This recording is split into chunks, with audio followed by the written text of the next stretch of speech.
Show of hands. How many people in here would maybe like to launch a startup or a business one day?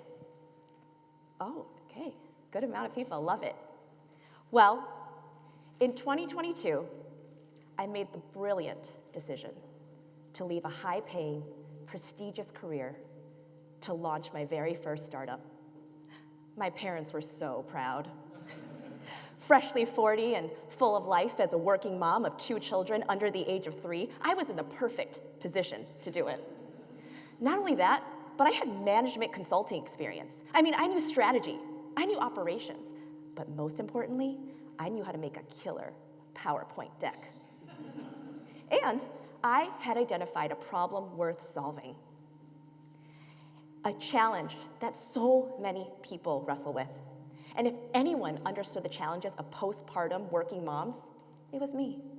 Surely, the world was just waiting for my genius. So I started telling people about it, and I started trying to sell it. And that's when I learned something gut-wrenching, something that no amount of Excel modeling could have prepared me for. Nobody cared. But like with all painful, ego-crushing experiences, there are lessons to be had. So if you're thinking about launching a business one day, I have 5 lessons that I'm going to share with you today that I hope you find helpful. Let's get started. Lesson number 1. Your kids, your friends, your family, they don't care about your startup.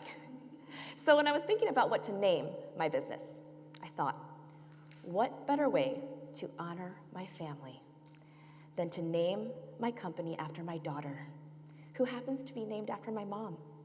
So I named it Josie. There she is with her big brother Theo. Seemed cute, right? Only, and Josie couldn't care less. In fact, she says to me all the time, and I quote, "Mom, I hate it when you work." So much for branding. So there was something that I noticed in those early days of launching a business. When you care about something so much, when you're so passionate about something, you can very easily start to blur the lines between what you do and who you are. There's this sense that if your business isn't succeeding, then you're not succeeding as a person. And when those closest to you that love you the most just don't seem all that invested, it can sting. It's like you're trying to tell them about this amazing thing that you're building. And they just kind of don't care. They got their own lives, and they kind of want to hang out with you, or in my case, build a Lego tower. So here's the real lesson. Their indifference is actually a gift. You see, it's this wonderful reminder that your worth isn't tied to your startup success. You are more than your startup. You see, your kids and your friends aren't going to remember how many users you onboarded today, but they are going to remember if you were present in the moments that matter. And funny enough, when you realize this, you actually become a better founder. You stop trying to prove something to your family and your friends. You stop trying to seek constant validation. And that gives you the freedom to actually focus on what matters most, on the most meaningful parts of what you're building. So remember, your worth isn't tied to your startup success. And let's be honest, no matter what you do, your kids still aren't going to care. Lesson number 2. Buyers. They don't care about your startup. What they care about are their problems, their challenges. Let me explain.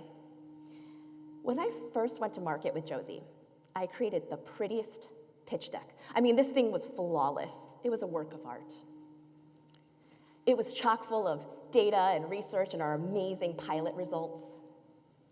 In other words, it was chock full of things that I cared about, not what anybody else did. You see, being a consultant had kind of trained my brain to execute on things in a certain way. You jam-pack a presentation with as much information as possible, with graphs and analytics and your expertise. And that was the key to a successful client meeting. And don't get me wrong, there's totally value in that.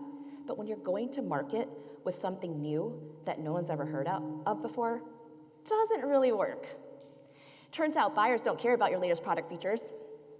They care about their own pain points and the easiest and quickest ways to solve them. And you're not going to know what those are unless you ask. In those early meetings, I'd go on and on about our 3 product lines and how we were going to completely change the way they're able to retain and engage their super talented employees going out on parental leave. And I would watch their eyes glaze over. You see, what I should have been doing in those early days is listening more, speaking less, and nobody wanted to see my 30-page PowerPoint deck. If I had done it that way, I would give them more room to talk about them, their challenges. I could then empathize with those struggles, and then, and only then, be able to offer something useful in return. And the funny part is, once you start doing that, once you start building a relationship based on trust, that's exactly when they start to ask you about what you've built. That's exactly when they start to care. So when you go to market, listen more, speak less, ditch the PowerPoint, but you should have it just in case they ask for it in follow-up. Lesson number 3. The internet. They don't care about your startup. So I'm not a marketer, and social media, the wild, wild west. Totally intimidating to me. In the early days of launching Josie, my team would push me. They say, Michelle, put yourself out there. Tell your story. Share your perspective, your why. It's important. People need to hear it. And I said, no. Josie's bigger than me. It's bigger than just one person. But if I'm being honest, I was just terrified of being judged. I was terrified of what people thought of me. I didn't want to put my story out there. So I posted very neutral things. I talked about a partnership we had just launched, or we were mentioned in an industry article. Very professional, very polished, very boring. And to no one's surprise, crickets. Very little engagement. You see, when it comes to the internet, people don't care about your latest glowing client testimonial or the fact that you just signed a contract with a brand that is really cool and you've been courting them for the last 18 months. No, they don't care about that. When it comes to the internet, they care about 2 things. They want to be educated or they want to be entertained. They want to learn something new or they want to feel something. You want to evoke emotion. People want to feel seen. People want to feel heard. Case in point. One of my LinkedIn posts that recently got the most engagement was my honest telling of the bajillion thoughts that ran through my head in a span of 20 minutes when I went to my daughter's dumpling making party on a Tuesday morning. I talked about how hard it was to be present, how guilty I felt. Here's a few examples of some of the thoughts I listed out. Did I answer that one email? I answered it last night, right? Is someone from my team slacking me right now? I want to check Slack so bad. No, be present, Michelle. You said you'd be present. Did the teacher just say something to me? I don't think I heard her. I kind of want to go home now. Is it bad that I want to go home? I should be enjoying this, right? People loved it because they could see themselves in it. They could relate to the struggles that so many working parents struggle with every single day. You see, when I started talking less about Josie, and I started to talk about the real challenges that I experienced as a working mom, that's exactly when people started to engage.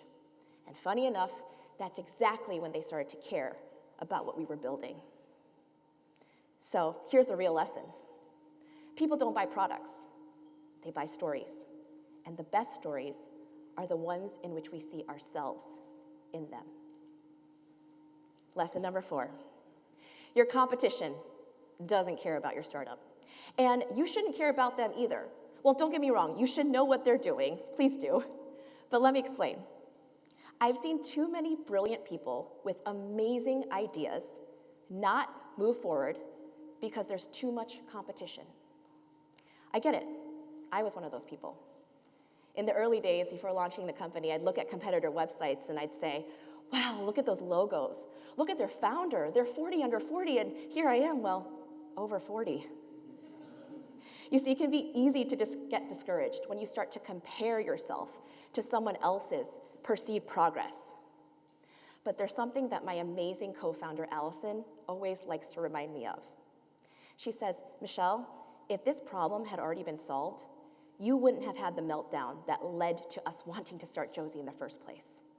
And she's right. You see, innovation doesn't always have to be about building something completely new.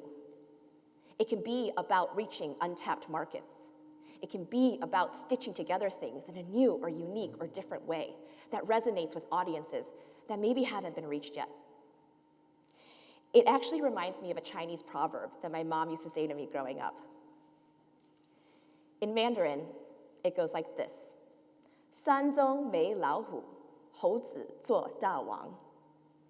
In English, it translates to, on the mountain where there are no tigers, the monkey is king.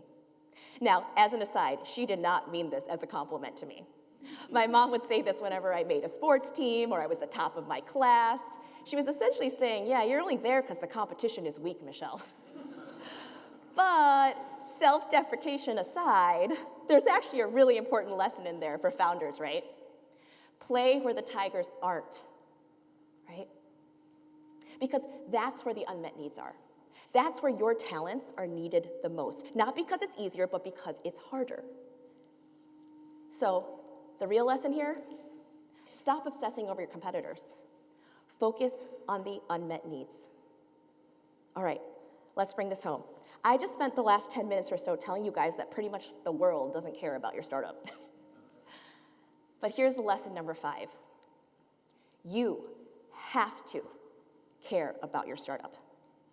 So a lot of people will come to me for advice about launching a business. What was your journey like, Michelle? Tell me how I can do this.